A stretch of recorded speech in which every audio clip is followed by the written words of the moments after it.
How is everybody this week? Thank you very much for calling for joining us here on the Ravery Sports Podcast. For fans like me, like and subscribe to all of our social media content out here on all of our social media platforms. So if you're watching this live on our Wednesday podcast, we're here on YouTube. Thank you. You're on Twitter. Thank you. Or you're on Twitch. Thank you. Thank you for joining us on all of our platforms here as well. C. Charles Harris. We are LegalShield.com is the name of the business. Definitely, if you need legal protection, definitely right now. We're in some real turbulent times as far as some of the stuff I'm seeing out here nowadays. Um, it's bad. So businesses are having a hard time. If you need to go help collect some money, if you need a legal letter, if you need anything like that, definitely we're more than happy to go ahead and square that away. See Charles Harris, we are LegalShield.com. Definitely go to the website. You can get legal insurance right on the site. Genesis Notary Services at Facebook.com. So definitely, if you want to go ahead and book time with me, if you live in the Shenandoah Valley. So this one is not like the Legal Shield where it's, you can get it anywhere in the Shenandoah Valley. You can go ahead and get that squared away. Definitely have your ID, have it all ready. We do not accept checks either at the present time. So definitely have cash or card there available as well. So definitely we'd be more than happy to stamp those documents with care. Definitely had somebody reach out to me again this week. All type of legal documents, we'll go ahead and take care of that for you. Come out to you and square that away. Also, too, as well, baseball summer is next week. We're going to go ahead and start talking about the minor league teams. Norfolk Tides will be the first one. The Orioles AAA affiliate. Happy to go over that with you as well. And of course, RaverySports.company.site. Ray Lewis jerseys. I just got a few more, like this one here. Hopefully you can see it on camera. The Ray Lewis jersey or Ravens hat. Talking a little old school football today, so that's why I decided to rock the old Ray Lewis jersey. But definitely check it out on our website as well. App is coming probably in July. We're going to have a giveaway, probably for 4th of July as well. So you get a chance to go ahead and actually win a Ravens jersey free. Nothing wrong with free. Free to y'all, not free to me. Okay, so thank you very much for getting it squared away here. So, a lot to talk about today. So, we're going to talk about some of the things that is going on as well. We're going to get to OTAs, the Preakness, and a lot of stuff. Orioles finally lost this series. But let's start today like football, like we always do as well. And we're going to talk about the NFL. So, last year, we kind of did a video on some of the greatest players in Ravens history. So now we're going to expand on that a little bit here this offseason here. Not only going to talk about just the Ravens, but we're going to talk about some of the greatest players in the NFL history of all time, right? So that's hard, right? So the NFL has been around for 80 plus years or whatever. So who are some of the greatest players? Now, obviously, I didn't live for the whole history of the NFL. So what you do is you look at a whole lot of stats, look at a whole lot of, some of it is eye test, some of it is stats, some of it is certain things, some of this is what you heard, some of it is etc. So there's a lot that goes into it. But I wanted to go ahead and see who were the top 5 players of all time at each position. How many Ravens make the list? Also on this list, we're going to do defense next week. This week, we added coaches on this one. So then when I add it next week, we'll go ahead and add coaches in this one as well. Kicker as well on this one. So let's check it out here. Who are some of the greatest players in NFL history of all time? Number 5, I did put Pat Mahomes. I'm not sure I would have last year, but Pat Mahomes is here. Every year, he's been a starter on an NFL team. He has took his team to the AFC Championship or further than that. 3 Super Bowls, better than some of the guys on this list ahead of him. I think this is the best start an NFL quarterback has in NFL in the league, NFL history. I can't think of anybody who started his career with this much success that he's ever had. even it was more impressive here and more in recent years with Mahomes, they took away Tyreek Hill. Tyreek Hill goes ahead and signs with Miami. They couldn't afford it, and they've won 2 straight Super Bowls without him. So it's unbelievable what Pat Mahomes is due. I think some people may disagree it's too soon. I don't. And plus, clearly, he's the best quarterback in the league. So there's no question about it. Old school Baltimore fans, Johnny U. I don't think a lot of Colt fans, a lot of you young fans understand the impact that the older Colts had on Baltimore when we didn't have a team. Because I actually do remember that. You saw the Johnny Unitas, the Art Donovans, the Tom Mackeys, the John, the Art Donovans, etc. You saw a lot of those guys that really held that up. That really were instrumental, I think, in the role of getting the Ravens. So I'm really grateful to that generation of the Baltimore Colts. I call it my father's generation of the Baltimore Colts in the football. But Johnny Unitas, I think, was one of the greatest. That's not the reason why he's number 4. He's probably the best long passer, maybe on the list of anybody as well. He threw long passes in an era where that really didn't exist like that. So he really stuck out, really threw the ball downfield, did win a Super Bowl, won an NFL championship, probably played in the greatest game ever played as well. So Johnny Unitas, definitely have him at number 4. John Elway. Now we're talking about the old school Baltimore stuff. Man, talk to somebody 50 plus years old, over 50, that remembers when John Elway refused to play for the Colts, and see what 4-letter word they used to describe Elway as well. John Elway was terrific. I think probably the biggest reason he's not higher is he didn't have Super Bowl success. He lost, and initially at least, obviously he won the last 2 seasons, but he lost his first 4 Super Bowls. The 4th, I think, against San Fran in convincing fashion. So they did go ahead and get back at the tail end. He did get 2 Super Bowls. Passing wise, he was great. He was a more modern day than what people realize. John would really take off and run way more than quarterbacks did at that time. So John was never had like Lamar Jackson speed or anything like that. But John would take off and run. But the ultimate athlete as far as a thrower of the 2. You could put him in Unitas there, but it didn't matter where John was, back foot, either foot, rush coming, whatever it is. John crossed the field, everything you're not supposed to do, John Elway could do. I have John Elway at 3. Joe Montana, I think I had him at 1 for the longest time until number 1 showed up. Montana, I think, outstanding winner at the quarterback position. I think he was everything perfect about the Bill Walsh offense and everything. Ball didn't hit the ground. His accuracy was impeccable. I mean, as far as that goes, won 4 Super Bowls with the 49ers as well. He had a lot of, I would say he had Jerry Rice on his team. I mean, certainly that didn't hurt him, but Montana was just cool under pressure. That's the thing about him. It didn't matter what the situation was, didn't matter what the defense did, didn't matter. Montana was going to perform well in the biggest moments. He always did, especially that Super Bowl that they won against the Bengals that year, closing it out in the last moments. So Joe Montana, number 2. And number 1, I don't think there's much doubt about it. I actually expected some dissent when I put the poll on Twitter. There was none. The GOAT, Tom Brady. This is the ultimate example of a really the American dream or whatever, if you want to put it. Here's a guy didn't really even start in Michigan. Probably nowadays would have been in the transfer portal. Drafted in the 6th round, and all he did was win 6 Super Bowls and have the greatest dynasty. His longevity was so impressive. Probably Tom, even now, he's going to be at the boot for Fox this year, but he could probably still start on NFL teams. But Tom's longevity was so impressive. So Tom, obviously, he's going to be number 1. I think probably the greatest quarterback to ever live. Brady didn't matter if he had receivers, didn't matter what the situation was, didn't matter. He was going to kill you under pressure as well. Probably, too, working with a lot less talent than Joe Montana had, honestly.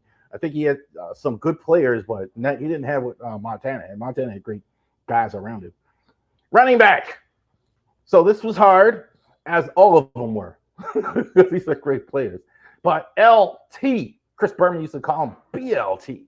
LaDainian Tomlinson, complete back, complete in every way. A lot of this whole list was, but he could catch the ball out of the backfield. I think he could have been a Hall of Famer just doing that. Hall of Famer running the ball. He was a lot like Emmitt Smith. He cut so quick and moved so well. He was a power guy and a speed guy at the same time. That was absolutely what he did. Definitely, he brought the whole Chargers franchise up. That was probably the last really big hit of taking a running back really early that I remember was LT.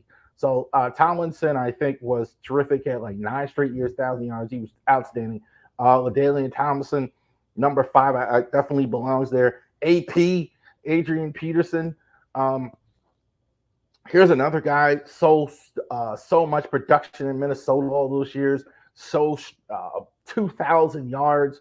Definitely, these guys, like in a lot of ways, when you have this running back, these guys were all you needed. That was all the offense they had in Minnesota. It's the only thing why he's not higher, maybe because if he had played a couple Super Bowls and done a little more. But the yardage, I think, was tremendous. AP, I don't think was had flawless. Not a great pass catcher, but they didn't need him to do that. They didn't ask him to do that. But he was absolutely a complete back, a mauler. Sweetness. Walter Payton. Oh, man. I feel so like you young people that never saw Walt Payton missed it because this guy was just a joy to watch. God, on those tough 85, I think one of the best defenses of all time was the 85 Bears. And this was the offense on that other side. Walter Payton, sweetness. He just glides. He just glid. I mean, he was like the Bears were tough, rough, physical team. Chicago, the embodiment, Mike Ditka, and this guy was the cherry on top, the icing there. He was a little different. He wasn't that big physical mauling back that you would expect. He would glide, go over the top. Was the first guy I remember who would go over, who would jump. You can't talk about Walter Payton. How he leaps over off the ground and go into the goal line. That was one of the first ones to do. First one guy I remember, Walter Payton. Stat-wise, I think one of the greatest of all time. Emmitt Smith, I have number 2. I think he's still the all-time leading rusher in the NFL on those great Cowboy teams, the triplets, Troy Aikman, Emmitt Smith, Michael Irvin. I think he was the best of the triplets. They were a running team. It didn't work without him.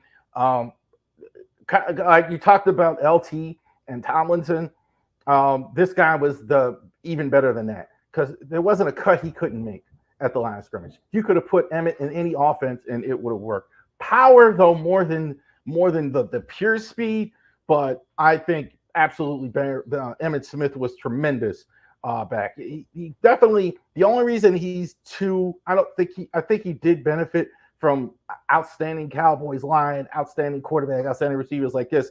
Number 1, Barry Sanders, nothing like it. Nothing I've ever seen like a Barry Sanders. Barry Sanders, I think, was the greatest running back in the history that I ever saw anywhere. Barry Sanders was an offense. The line was terrible. The team was terrible.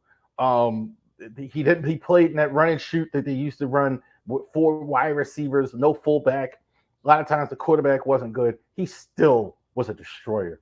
What a waste that we never got him on. On a good team, on a better Lions team. And I think that's ultimately why he retired. But man, Barry Sanders, nobody could cut like he could. Just stop on a dime, cleats in the ground, like to the max level. He just glide move. He was so hard to tackle. It was unbelievable to watch Barry Sanders. Barry Sanders, number 1. This list is going to surprise some of y'all.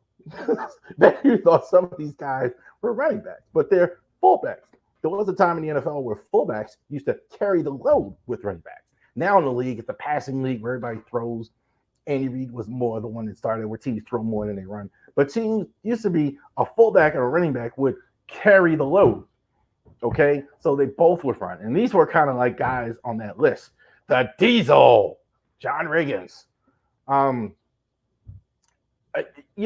a lot of people you would think, like if you talk to Miner fans, This guy was a fullback. Yes, he was a fullback. John Riggins, powerful in every way. Like you could the ball to John Riggins, and you for sure were gonna have two black eyes, like for sure. John Riggins was as strong as powerful as it was. I think because he was a fullback, he was kind of sharing carries, but he could play tailback. Obviously, he could really run the ball, but he was a true fullback in the sense as well. John Riggins was about outstanding as it gets. Going way back, Marion Motley. I don't know why it took him so long to get into the Hall of Fame, but he was the stats just blow you away with Marion Motley. Definitely that era we talked about with guys where you look at the stats, it's like, oh, he was a tail. No, he was a running back. He sure he played a lot of tailback, but Marion Motley definitely changed the game single bar. Like if you watch the footage on Marion Motley, definitely one of the all-time greats at the running back position, at the fullback position rather, Marion Motley. Larry Zonka, the undefeated I think it was 73 Dolphins, one of the greatest teams that ever played. I mean, an undefeated season as well. Larry Zonka was very prominent as far as for many years in the Dolphins community, Don Shula, that era. And Zonka really was the strength, the power in those things. I've noticed nowadays how much smaller running backs are. You see Keaton Mitchell, like these guys were huge. The way you had to really run with power. You wanted to get that size, things like that. And Larry Zonka was outstanding. Could really run over people as well. More of a ball carrier here. Franco Harris, I think maybe one of the most famous play in the history of the NFL for the Squealers, the immaculate reception. John Madden for years was so angry about it, so didn't like it. But it probably one of the most famous plays, if not the most famous play in the history of the NFL. Franco Harris was a fullback so many years with the Steelers, carrying the ball. Definitely one of the greatest fullbacks, I think, of all time. I think 1 year he actually did play a tailback, but definitely Franco, great career as a fullback. And I think one of the greatest athletes of all time, Jim Brown. I think Jim Brown, God rest in peace, Jim Brown. Jim Brown was a tremendous actor in the 90s. Like Original Gangsters was one of my favorite movies. A lot of those 70s movies he was in, and I think probably maybe the best athlete you ever saw on a football field. I mentioned Barry Sanders. Everywhere he goes, he would get a standing ovation. Jim Brown, everywhere he goes, he got a standing ovation when he was alive. Doesn't matter what team it is, doesn't matter what city it is. They say the name Jim Brown, he would get a standing ovation. I think Tom Brady might get the same treatment as well. They're going to get a standing ovation for what they've done. No question about it. Greatest fullback of all time, Jim Brown. Wide receiver, more modern here. Guys didn't play 100 years ago, I think, for the most part. This receiver position has kind of evolved. Then, interesting, I didn't have a guy. I thought I might have a guy currently playing. I really don't. But I think these guys are the right guys on the list here. Tim Brown, probably the least famous of the group. Tim Brown, I thought so many years with the Raiders. I think the LA Raiders, so fast. Blazing speed, was a great player. I remember watching him at Notre Dame all those years when he played. He played for the Raiders for so many years. So quick, very quiet guy. You never heard a peep out of him. You never heard him out here with a fight. You never heard all that diva receiver stuff. You never heard that. All he did was get 1,000-yard season after 1,000-yard season.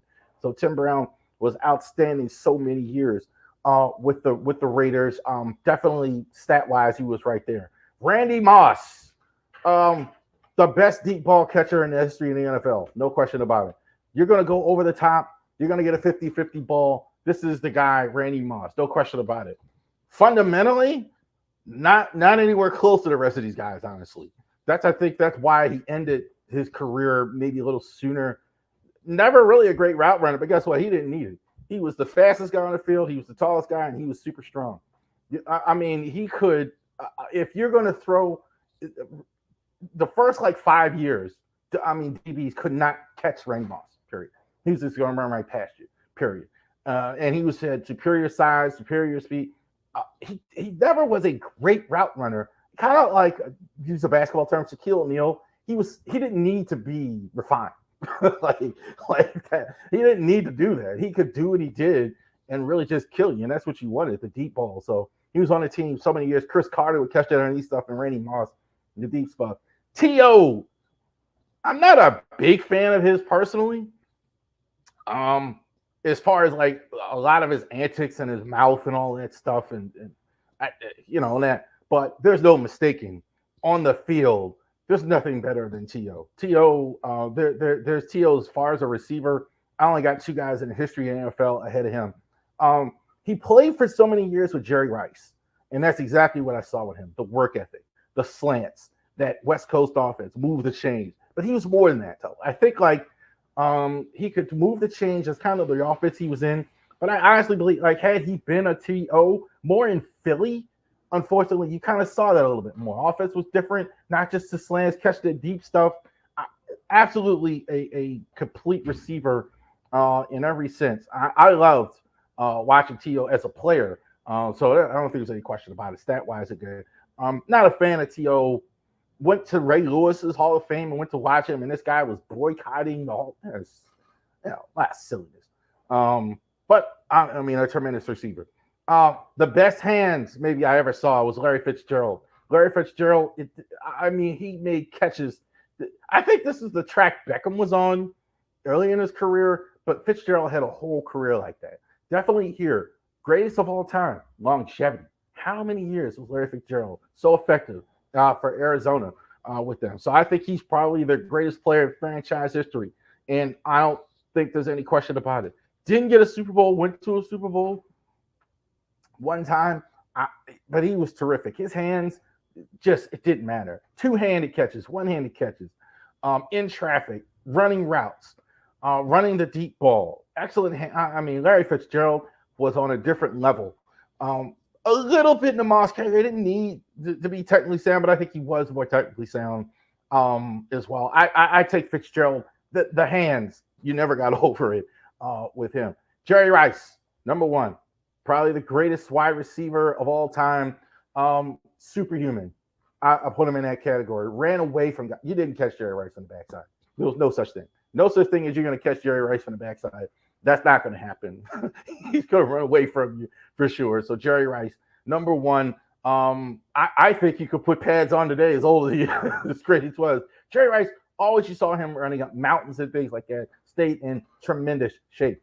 Tony Gonzalez. Let's start at the bottom. Our guy, Ozzie Newsome at tight end. Ozzie, I think, was one of the best tight ends, I think, in the history of the NFL.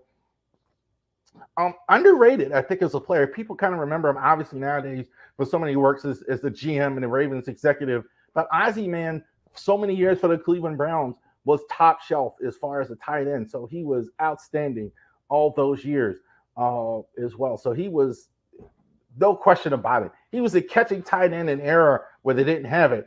Rob Gronkowski, probably the most fun guy in league history.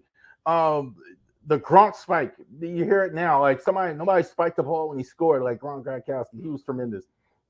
Gronkowski, I think, was everything you're looking for as far as a tight end. I think he was fantastic as well.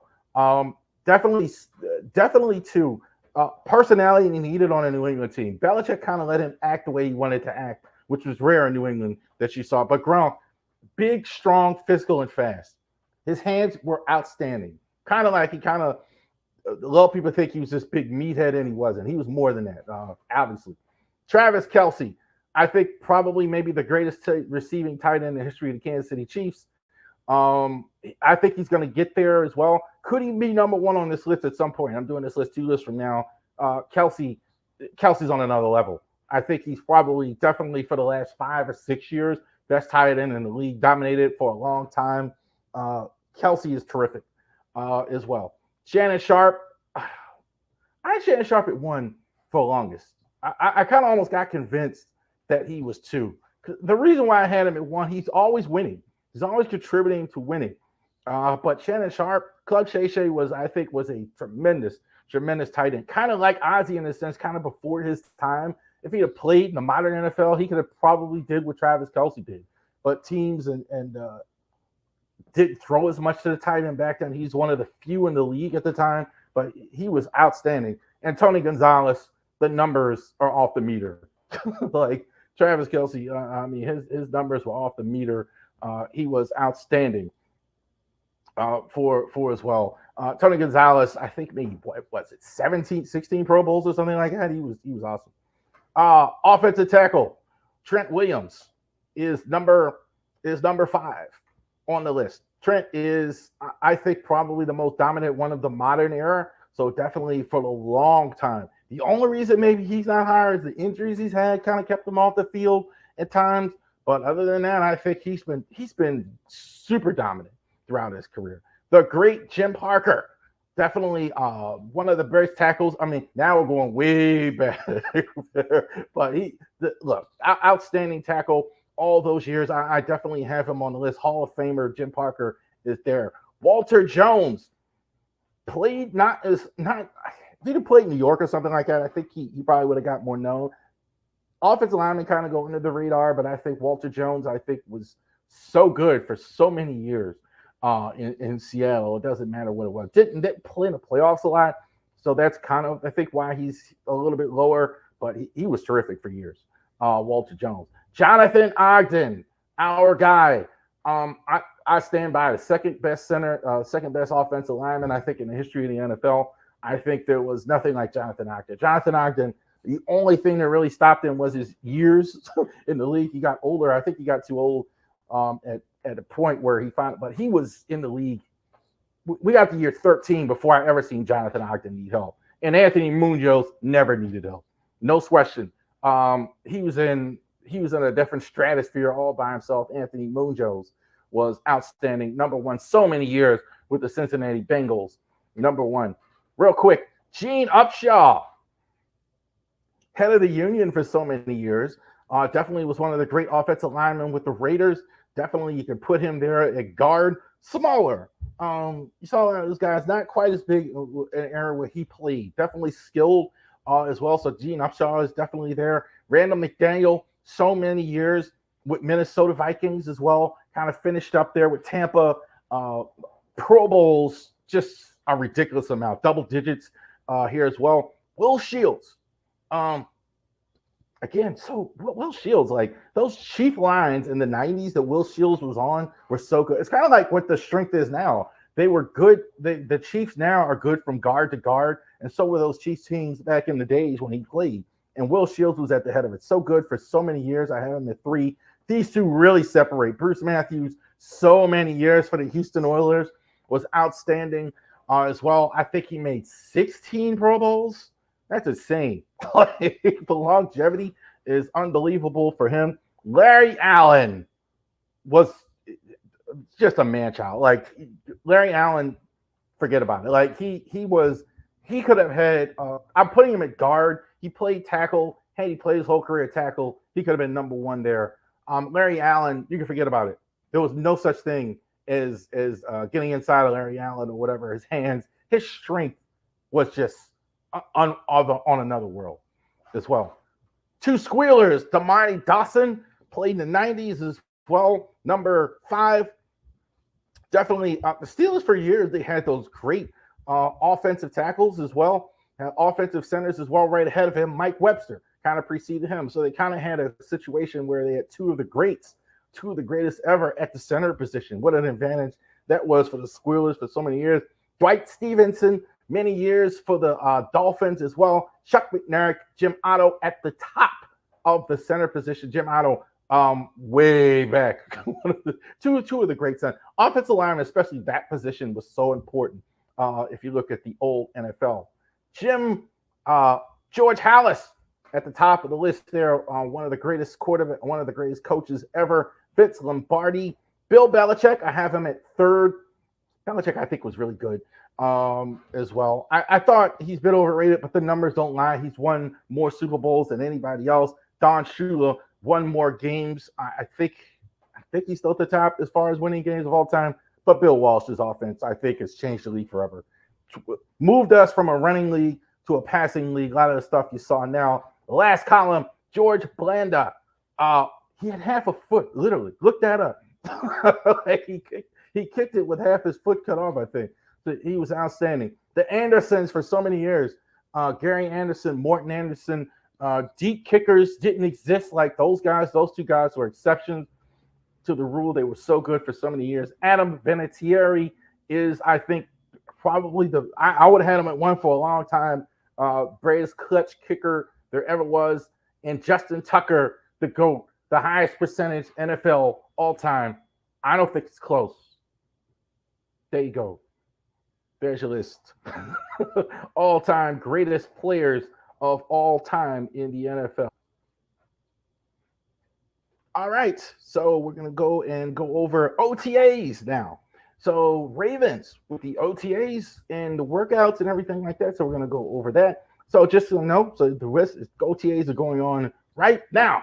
May 20th was the first day, 22nd and 23rd. They're gonna be there May week 2, May 28th. Take the day off, then there's the May 30th and 31st. Week 3, June 3rd and 4th, and 6th, 7th as well. Mandatory mini camp. So that's for sure where guys that are not there have to be there. They have to be there on June 11th and 13th. Then they take a little rest. Couple things real quick for mini camp we want to go over.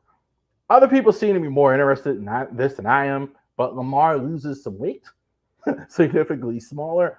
I think this kind of means, if anything, they're going to be running more. I think he's getting a little older, so sometimes, as an athlete, as you get older, you got to gain weight, drop weight, lose weight, whatever. Kind of makes me think they're going to be running more because he was going to be running more, get a little better shape. Not better shape, maybe, but a little smaller, not as bulky. Maybe he felt like he needed to lose pounds. Jamal Adams visits. I think he fits. I think some people I saw really don't like it necessarily. Wasn't great. It's very unique, but I think the Ravens kind of do know how to use a guy like this. So interesting to see what they do with Jamal Adams. 3, how do the rookies look? All right, so you always have a mini camp. This is the first time in OTAs. How do the rookies look with vets? Especially the first 2 picks, Nate Wiggins, Roger Rosengarten. Definitely take a look at those guys. Who's on the first team on the offensive line? We're going to go over that here in the depth chart in a second. And also to Derrick Henry has arrived. So definitely you see him out there first team. Good luck trying to stop 300-pound Roger Rosen, 300-pound Pat Ricard in the backfield along with Derrick Henry. Yeah, that's going to be good luck to you with that. All right, so we're going over this, and let's go over the depth chart here as well. So we're definitely going to go ahead and do this and get squared away. So the depth chart. Let's go ahead and see what the Ravens actually look like here. Now, this isn't a hard depth chart here, but this is kind of what's going on here so far. Lamar Jackson at quarterback, obviously. Josh Johnson, Dennis Leary backing him up. Derrick Henry is going to start. Justice Hill, I think, is back as well. Keaton Mitchell, we don't know how much we're going to get him with next season. Pat Ricard is obviously on the team, fullback. Zay Flowers is going to go ahead and start for you at wide receiver. He's definitely wide receiver 1. Talon Wallace and Walker are going to be competing, I think, for wide receiver 4, I think, because Bateman and Aguilar are going to take 3. The receivers, the tight ends, I think, is pretty much etched in stone. Mark Andrews, Isaiah Likely, Charlie Kolar. That's what it's going to be. Here's all the drama. Here, what do we have here? Tyler Linderbaum is the guy we know for sure. He's going to start. Obviously, Ronnie Stanley's going to start. How much does he have left at this point? Stanley's had just numerous amount of injuries. Expectation, I think, is going to be low. I think I've even seen it in comments and things like that where fans are off him. They expect less. We will see about that. Andrew Voorhees, Ben Cleveland, I think, are the likely starters of the first team as a start here. Roger Rosengart and Falele. I think Falele, might break the camp as the starter. I think Rosengart might have the inside track there.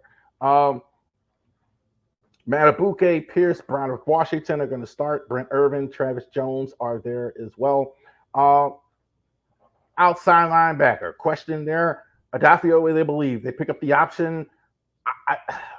Other fans are seeing this more than I am. I could be wrong. I hope I'm wrong. I don't know. I think you kind of need to do a little bit more here. Roquan Smith, Trent Simpson, David Ajabo, Kyle Van Noy is going to back him up. Malik Harrison, they did sign Chris Board, Tavarius Robinson, and Isaac. Very excited about him, Isaiah. I mean, really, really excited about the possibilities there. Marlon Humphrey, Brandon Stevens, Darius won the job last year at the nickel. I think he's going to give him given every opportunity as well. Marcus Williams, Kyle Hamilton is there. TJ Tampa, Nate Wiggins, they're going to back him up. Especially, I think they're going to be starters, both of those guys. Kadir Hamlin was signed in the offseason. Justin Armour Davis, Arthur Millette was re-signed as well. And the Ravens, as far as special teams go, Justin Tucker, Jordan Stout, Tylan Wallace, I think he's going to get the first opportunity. They did sign Hardy in the offseason. I think there. Nick Moore should be back as well. There you go. Depth chart. That's unofficial, but we will see what's going to happen there. So we'll definitely check that out. Mini camp, still early to tell, but I think the thing I'm really interested in, everybody's talking about Derrick Henry and Lamar and the weight, but what's the offensive line look like? That's going to be so crucial going forward to see what the O-line looks like. Real quick here, NBA playoffs. So I'm going to talk a little bit about got Pacers and Celtics. I'm going to talk a little bit about the matchups that they just had here. Pacers, I think, are really good. Tyrese Halliburton is no joke. Miles Turner is outstanding. I think they're very well coached, very well disciplined, the Pacers as well. This kind of reminds me of what they used to be. They had kind of overlooked, kind of have young players.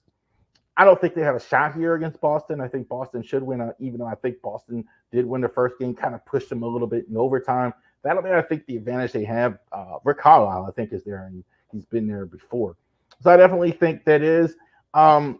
The Knicks, they eliminated the Knicks. I think the Knicks, they just had so many injuries to overcome as well. I mean, they had Jalen Brunson. They got to give him more offensive help.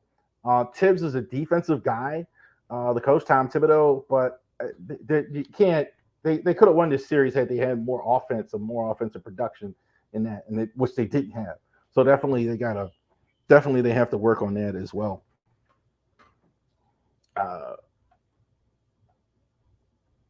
There you go. Mavericks and Timberwolves. This is inches, not feet in the West. I think all four of these teams are really, really good. So shout out to the Nuggets. I don't think there's anything wrong with the Nuggets. I think that defensively, you got to come play against the Warriors all the time. They get after it defensively all the time. That's why they won this series. But they won it by the hair of the chin. They gave up a big lead late. I don't think any less of the Nuggets really because they lost. Same with the Thunder. I don't think any less of them. That's just the first step. Pretty much a young team that has a ways to go. I don't really have any beef with that as well, even though they lost in that fashion as well. Mavericks, Doncic is Luka Doncic is I think is on another planet. He gets what he wants to get when he wants to get it. That's just the name of that team. He's just so good, so talented as well. And I think Kyrie is in the perfect spot. This is the role he was in, kind of with LeBron James. Pressure's off him. All you have to do is go out and be the Robin to the Batman. That's all you have to do. Show up for work. Do what you're supposed to do. Take the pressure off. Get that key basket. Get that shot. Him and PJ Washington, I think, are the only other. Is it going to be enough? It might be. Because Doncic is just on another planet. Really looking forward to seeing him go against Anthony Edwards in this series as well. Preakness Stakes, won by Seize the Gray. Old trainer D. Wayne Lucas was the one that Jockey Torres won actually in this series. Lots of rain at Pimlico this year. Amidst the people being drunk. Ray Lewis was there. Lamar Jackson was there. It's the biggest party in Baltimore as well. My dad used to park cars for extra money out there as well. So definitely shout out to those that went to the Preakness. Preakness is now over as well. So great. Next year, they're finally doing something with Pimlico. For years, I don't think they wanted to do anything with Pimlico because they didn't like the neighborhood it was in. They didn't like Park Heights area. But finally, they've kind of like realized, hey, why don't we fix Pimlico to actually get it done? So this is reported Baltimore Band. If all goes according to plan, Preakness will still go on Pimlico in 2025. The 150th race as some demolition is going to start. They're going to start more, get work done in 2025, and then the Preakness would relocate. To those of you that don't know, Lowell Park, which is kind of the other horse racing venue in Baltimore. For they always had they had part of the year at Pimlico, and then they had the rest of the year at Lowell Park, etc. So Pimlico would take a break, and then they do Lowell. So Lowell would make the most sense as well. And they're going to hide the construction in 2026. It return in 2027 to Pimlico. So glad to see that. Glad to see that they're doing something. Glad the tradition will continue. I think it's a great Baltimore tradition that's going on. I think that's fantastic that the people will still get to go out there and be part of Pimlico racing. So it'll be interesting to see what happens there as far as the fan being part of Pimlico racing there as well. All right, let's take an early look at the AL East. Okay, so we're like in May now. I think May is kind of a tell, right? So you've had opening day, you had all this stuff going on. Now you're here in May, mid-May, end of May. Now it's time, go time. If you've been struggling or had a bad month, you need to get going or whatever. So you kind of know a little bit now. So let's go ahead and go over what's going on in the American League East right now. Currently, Blue Jays. What's good? Starting pitching. 3 of the 5, at least, of their starters as well have been really good. Bullpen has really struggled. I think that's been not so great for them. Jordan Romero, even their closer, got some saves, but gave up some runs as well for them as well.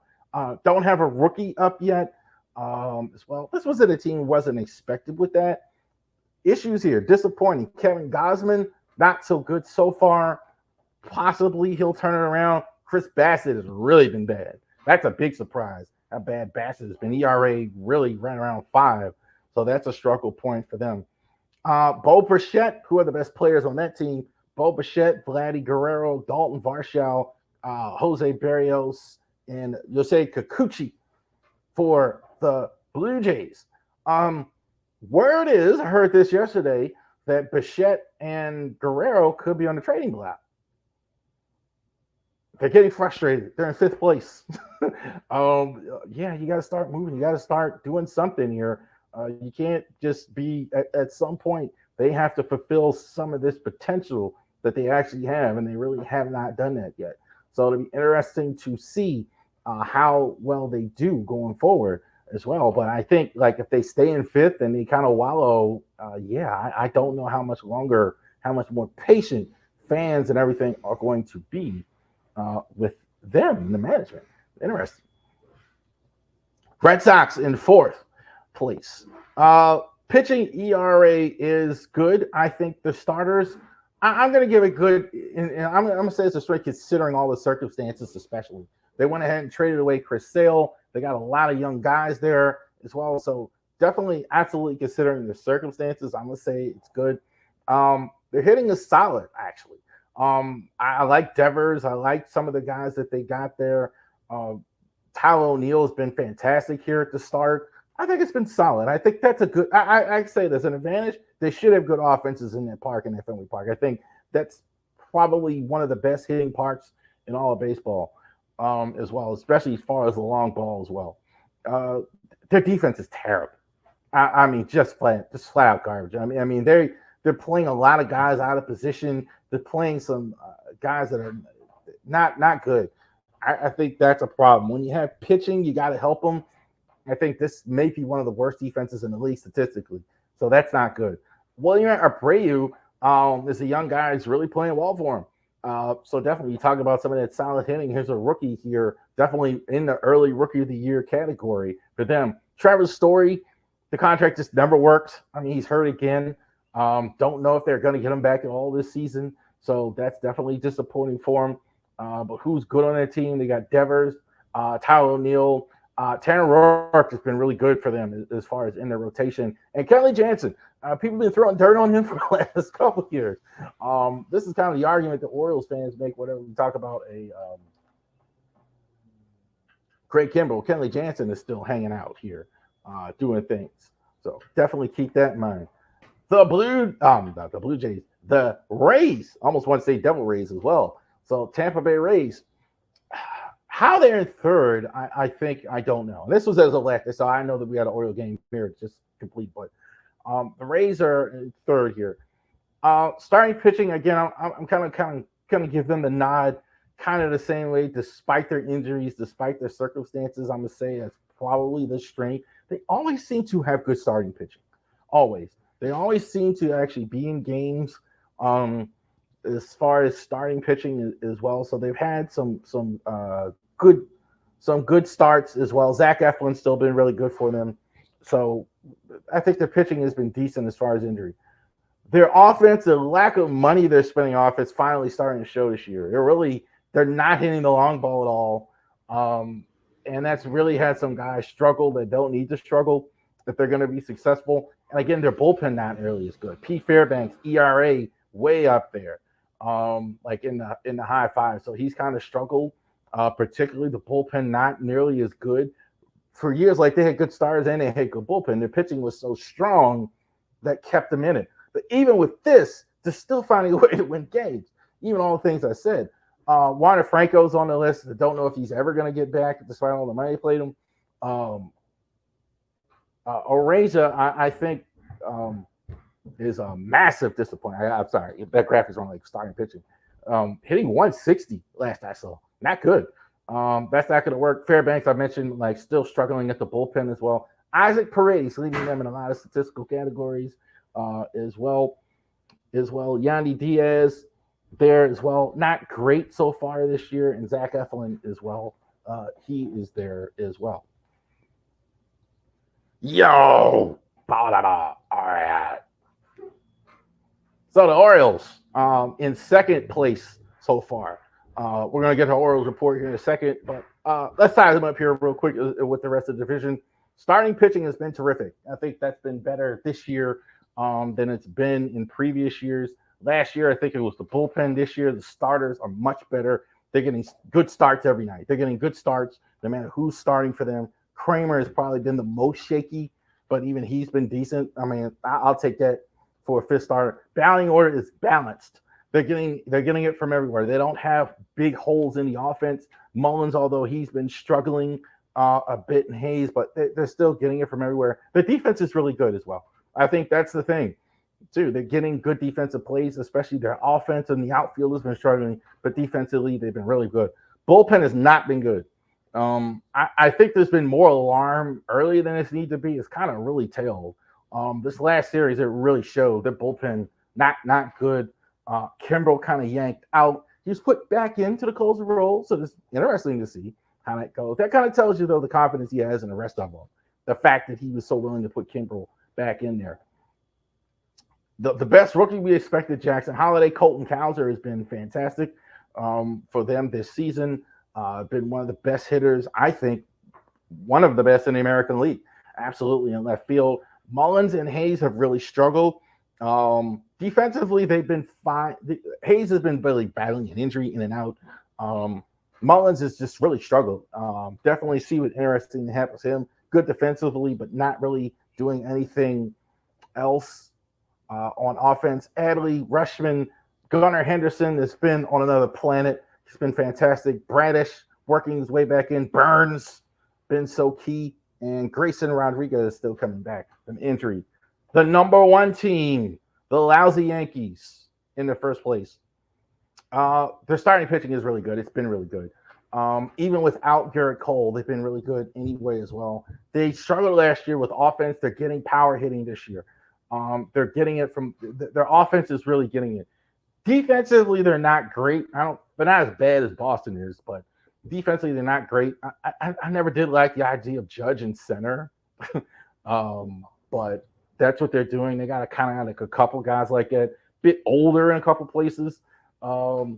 So I think defensively they're not great. Lewis Gill, I think, has been fantastic for him. You talk about that starting pitching. Definitely he's in the rookie of the year candidate. Garrett Cole obviously hasn't pitched yet, but disappointing. Like to get a little bit more from Nestor Cortez as well.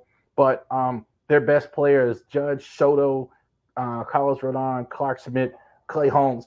Clay Holmes has been really good for a while. Nobody really talks about him as a really good closer, but he's been there. So that is what the East looks like here at the start. There you go. All right, so that's your early look at our division, the AL East. So Oreos report. So let's go ahead and check us out here. Finally, it's over. The Adley streak is over. Lost all 3 games to the St. Louis Cardinals. Had a rain shortened one, rain suspended one rather. So they played 2 today. Finished out the suspended game and lost the other one as well. Say hello. Hello. Just want to interrupt the video and say I'm talking baseball. There you go. They're very good. I want to make money. You want to be famous. There you go. 2 out of 3 off of that subject. 2 out of 3 for the Seattle Mariners as well. So they won 2 out of 3. Mariners don't have enough offense. Despite they're even still getting good pitching from Kirby and all that, etc. But the Orioles went ahead and won 2 out of 3 against Seattle. Who's hot? All the offense. The infield has been good all year long, so it's easy to pick infields. Adley has still been really good. Adley has been fantastic for them all year long. Ryan Hearn, stop sleeping on Ryan Hearn. Ryan Hearn, I think, has been hitting. The thing I love about him, timely hitting, getting it when you need it, with runners on base, with guys in the right situation. Man, Ryan Hearn's been good. Colton Cowser picking it back up. Tremendous April, kind of got cold, and now the last 2 weeks we're seeing better contact from him. So much better from Colton Cowser. Yadier Cano. Just kind of talked about this a little bit with Yadier. Not quite as good this year. I'm kind of interesting to see. I kind of thought this when they signed Kimbrel, but they weren't so quick to anoint him, were they? Like, despite his all-star season last year, I mean, it kind of would have made sense to take your 8th inning guy and put him in the 9th inning, especially after the season they had. But they really didn't, and that kind of makes you wonder. Santander has been not good all year. He's been struggling as well.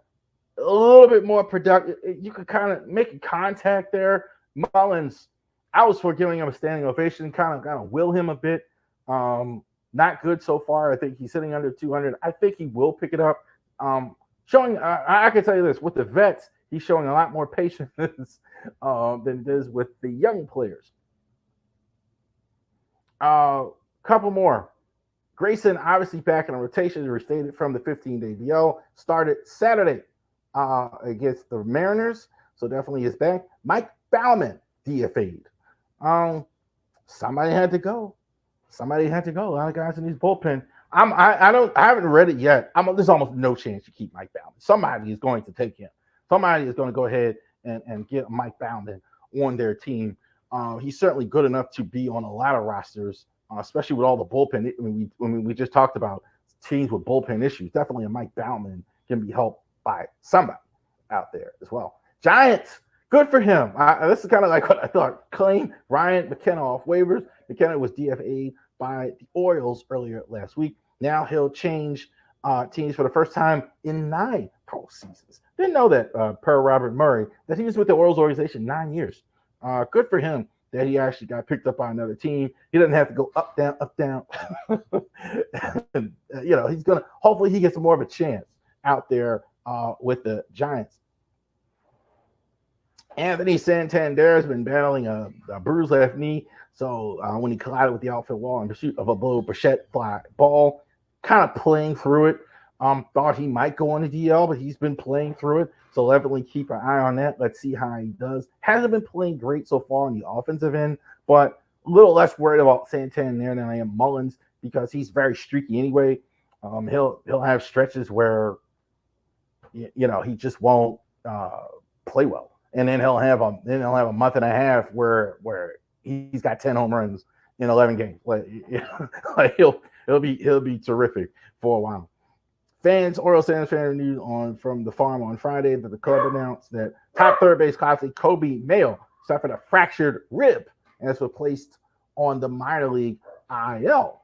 So that's not good. I think they've been waiting on Mayo. I think they really do have long-term plans for Mayo as the third baseman going forward. Defensively, he still needs some work, but definitely getting a fractured rib, he's going to be out for a while.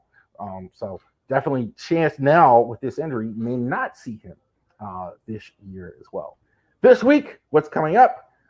Look, should win these games against the White Sox. White Sox are really bad. Interesting to see what happens against Boston. Boston's been really scrappy. They definitely have one of the best players in the American League, I think, in Rafael Devers as well. So interesting to see. Playing in Fenway Park always makes me nervous. It's such a weird place. There's nothing like it. So you never feel like you always felt like the Red Sox had a bit of an advantage when you go to Fenway and play. So this game's in Baltimore. So just keep that in mind. But I always think about that with the Red Sox. Like, Jesus, I always hate playing at Fenway. Best player this week. It's been malpractice to pick anybody but Gunnar. Gunnar's on a different level. 4 straight home runs in a row in 4 straight days. That was crazy. Gunnar is absolutely leading the AL. Last time I checked, was leading the AL in home runs. He's on a different level. Look, I didn't know that this guy had we thought he had the potential to hit 30 home runs one year or whatever, but I wasn't sure he was going to be a guy that's going to hit 30 plus home runs consistently. You're definitely seeing now with the pace he's on, he's going to hit 40 plus. So he's already at like 16 here in May. So good for Gunnar as well. On a different level the last few weeks. All right. Thank you very much for joining us this week on our Ravery Sports podcast. For fans like me, like and subscribe all of our social media content. Definitely go to our website, Ravery Sports at company.site. We'll definitely go ahead and check that out. Baseball summer starts next week. Enjoy all the games. Thank you for joining us, and we will see you next time.